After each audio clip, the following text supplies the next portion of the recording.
Bismillah. Assalamualaikum warahmatullahi wabarakatuh. Perkenalkan, nama saya Doni. Saya dari Fakultas Dakwah dan Humaniora, Prodi Komunikasi Penyiaran Islam dan Penyiaran Islam.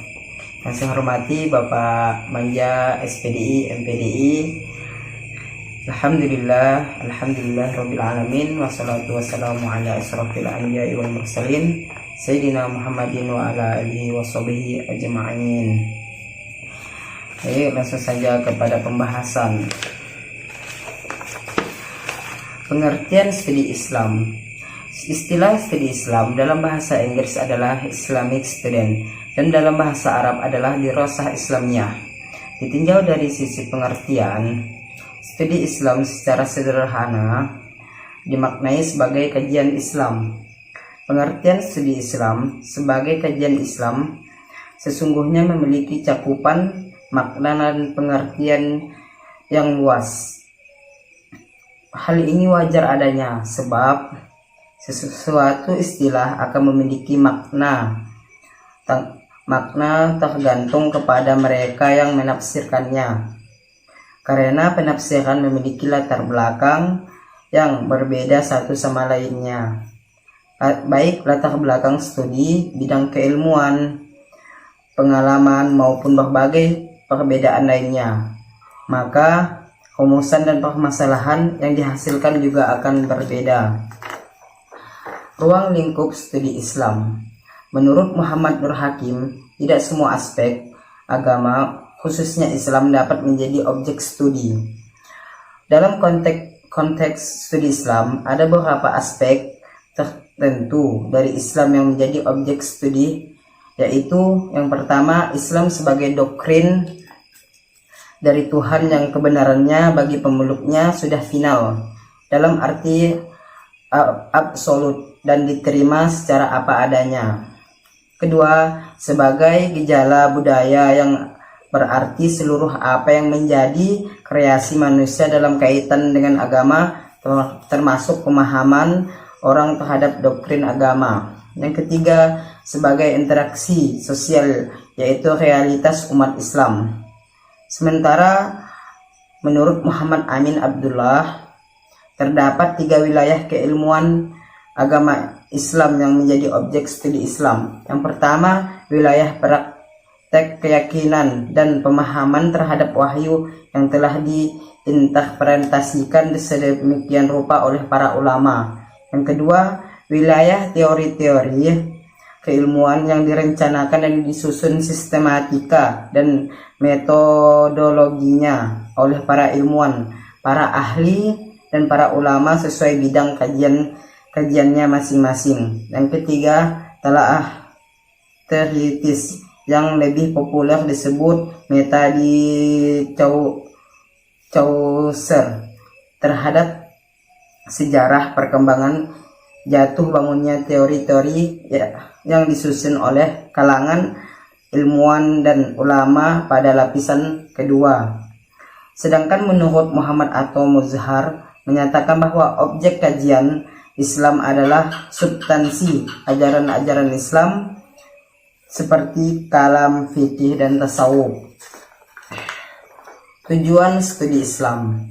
Studi Islam sebagai usaha untuk mempelajari secara mendalam tentang Islam dan segala seluk-beluk yang berhubungan dengan agama Islam sudah tentu mempunyai tujuan yang jelas yang sekaligus menunjukkan kemana studi Islam tersebut diarahkan. Adapun arah dan tujuan studi Islam dapat dirumuskan sebagai berikut. Yang pertama, untuk mempelajari secara mendalam tentang apa sebenarnya hakikat agama Islam itu dan bagaimana posisi serta hubungan dengan agama-agama lain dalam kehidupan budaya manusia. Yang kedua, untuk mempelajari secara mendalam pokok-pokok isi ajaran Islam yang asli dan bagaimana penjabaran dan operasionalisasinya dalam pertumbuhan dan perkembangan budaya peradaban Islam sepanjang sejarah. Yang ketiga, untuk mempelajari secara mendalam sumber dasar ajaran Islam ajaran Muzhar menyatakan bahwa objek kajian Islam adalah substansi ajaran-ajaran Islam seperti kalam, fikih, dan tasawuf. Tujuan studi Islam. Studi Islam sebagai usaha untuk mempelajari secara mendalam tentang Islam dan segala seluk-beluk yang berhubungan dengan agama Islam sudah tentu mempunyai tujuan yang jelas yang sekaligus menunjukkan kemana studi Islam tersebut diarahkan. Adapun arah dan tujuan studi Islam dapat dirumuskan sebagai berikut. Yang pertama, untuk mempelajari secara mendalam tentang apa sebenarnya hakikat agama Islam itu dan bagaimana posisi serta hubungan dengan agama-agama lain dalam kehidupan budaya manusia. Yang kedua, untuk mempelajari secara mendalam pokok-pokok isi ajaran Islam yang asli dan bagaimana penjabaran dan operasionalisasinya dalam pertumbuhan dan perkembangan budaya peradaban Islam sepanjang sejarah. Yang ketiga, untuk mempelajari secara mendalam sumber dasar ajaran Islam, ajaran agama Islam yang tetap abadi dan dinamis, dan bagaimana aktualisasinya sepanjang sejarah. Yang keempat, untuk mempelajari secara mendalam prinsip-prinsip dan nilai-nilai dasar ajaran agama Islam dan bagaimana realisasinya dan dalam membimbing dan mengarahkan serta mengontrol perkembangan budaya dan peradaban manusia pada zaman modern ini. Yang terakhir adalah pendekatan dan metodologi studi Islam. Pendekatan adalah cara memperlakukan sesuatu, sementara metode merupakan cara mengerjakan sesuatu. Sedangkan metodologi yaitu langkah-langkah praktis dan sistematis yang ada dalam ilmu-ilmu tertentu yang sudah tidak dipertanyakan lagi karena sudah bersifat aplikatif. Berikut akan diuraikan berapa pendekatan yang dapat digunakan dalam studi Islam. Yang pertama, pendekatan historis.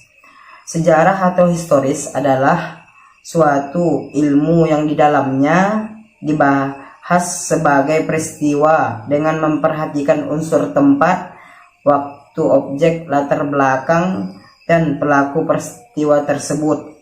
Yang kedua, pendekatan filosofis.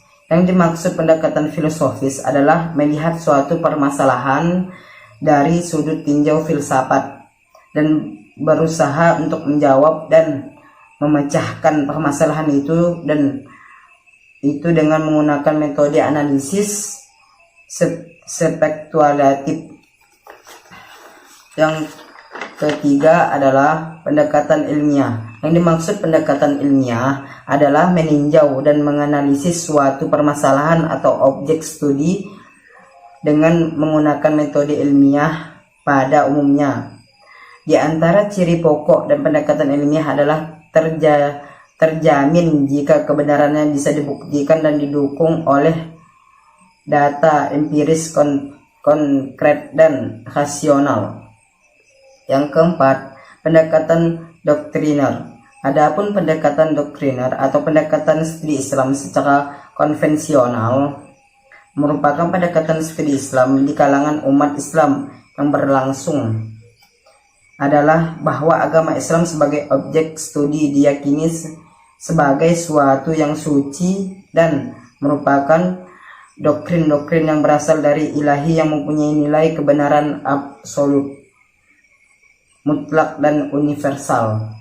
Yang terakhir, kelima, pendekatan normatif. Maksud pendekatan normatif adalah studi Islam yang memang masalah dari sudut legal formal dan atau normatifnya.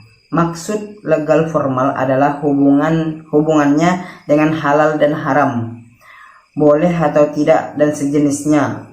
Sementara normatif adalah seluruh ajaran yang terkandung dalam nas. Dengan demikian, pendekatan normatif mempunyai cakupan objek studi dengan menggunakan metode ilmiah pada umumnya. Di antara ciri pokok dan pendekatan ilmiah adalah terjamin jika kebenarannya bisa dibuktikan dan didukung oleh data empiris konkret dan rasional. Yang keempat, pendekatan doktriner. Adapun pendekatan doktriner atau pendekatan studi Islam secara konvensional merupakan pendekatan studi Islam di kalangan umat Islam yang berlangsung adalah bahwa agama Islam sebagai objek studi diyakini sebagai suatu yang suci dan merupakan doktrin-doktrin yang berasal dari ilahi yang mempunyai nilai kebenaran absolut, mutlak dan universal. Yang terakhir kelima, pendekatan normatif. Maksud pendekatan normatif adalah studi Islam yang memang masalah dari sudut legal formal dan atau normatifnya. Maksud legal formal adalah hubungannya dengan halal dan haram, boleh atau tidak dan sejenisnya. Sementara normatif adalah seluruh ajaran yang terkandung dalam nas. Dengan demikian, pendekatan normatif mempunyai cakupan yang sangat luas. Kelima pendekatan tersebut dimaksudkan bukanlah sebagai pendekatan-pendekatan yang dilaksanakan secara terpisah suatu dengan yang lainnya, melainkan merupakan satu kesatuan sistem yang dalam pelaksanaannya secara serempak yang satu melengkapi lainnya, komplemen atau merupakan sistem pendekatan systematic approach. Adapun metode studi Islam secara lebih rinci dapat dijabarkan sebagai berikut. Yang pertama adalah metode ilmu pengetahuan. Metode ilmu pengetahuan atau metode ilmiah yaitu cara yang harus dilakukan oleh proses ilmu sehingga dapat mencapai kebenaran. Yang kedua, metode diakronis. Suatu metode mempelajari Islam menonjolkan aspek sejarah. Metode ini memberi kemungkinan adanya studi komparasi tentang berbagai penemuan dan pengembangan ilmu pengetahuan dalam Islam. Yang ketiga, metode sinkronis analitis.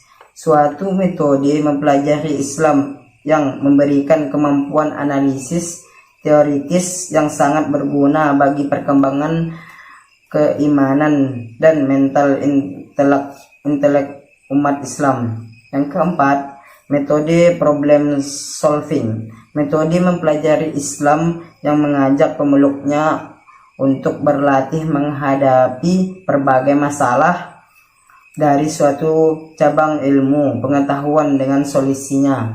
Yang kelima, metode empiris. Suatu metode mempelajari Islam yang memungkinkan umat Islam mempelajari ajaran melalui proses realisasi dan internalisasi norma dan kaidah Islam dengan suatu proses aplikasi yang menimbulkan suatu interaksi sosial. Yang keenam, metode dedukatif.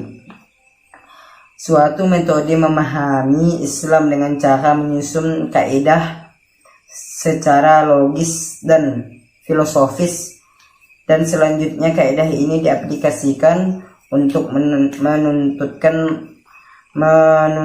masalah yang dihadapi. Metode ini dipakai untuk sarana mengistinbatkan hukum-hukum syara, dan kaidah-kaidah itu benar bersifat penentu dalam masalah-masalah faru tanpa menghiraukan sesuai tidaknya dengan paham muzhabnya. Yang terakhir adalah metode indukatif. Suatu metode memahami Islam dengan cara menyusun kaidah hukum untuk diterapkan kepada masalah-masalah faru yang disesuaikan dengan mazhabnya terlebih dahulu. Baik, itulah makalah saya yang berjudul Pendekatan Islam. Sebelum saya menutup materi pemakalan saya akan menyampaikan kesimpulan. Pengertian agama Islam yang telah dipaparkan secara sederhana merupakan agama yang bersumber pada wahyu yang datang dari Allah, bukan berasal dari manusia, dan bukan pula berasal dari Nabi Muhammad SAW sebagai pedoman untuk kebahagiaan hidup di dunia dan akhirat. Sumber-sumber ajaran agama Islam terdiri dari teks-teks asli Islam, yakni Al-Quran dan otentisitas hadis Nabi SAW. Perilaku sosial politik sebagai mendefinisikan Islam yang berada di beberapa negara dengan latar belakang sosio-historisnya sendiri-sendiri. Baik, itulah yang dapat saya sampaikan, kurang lebihnya saya mohon maaf. Wabillahi taufiq wal hidayah. Wassalamualaikum warahmatullahi wabarakatuh.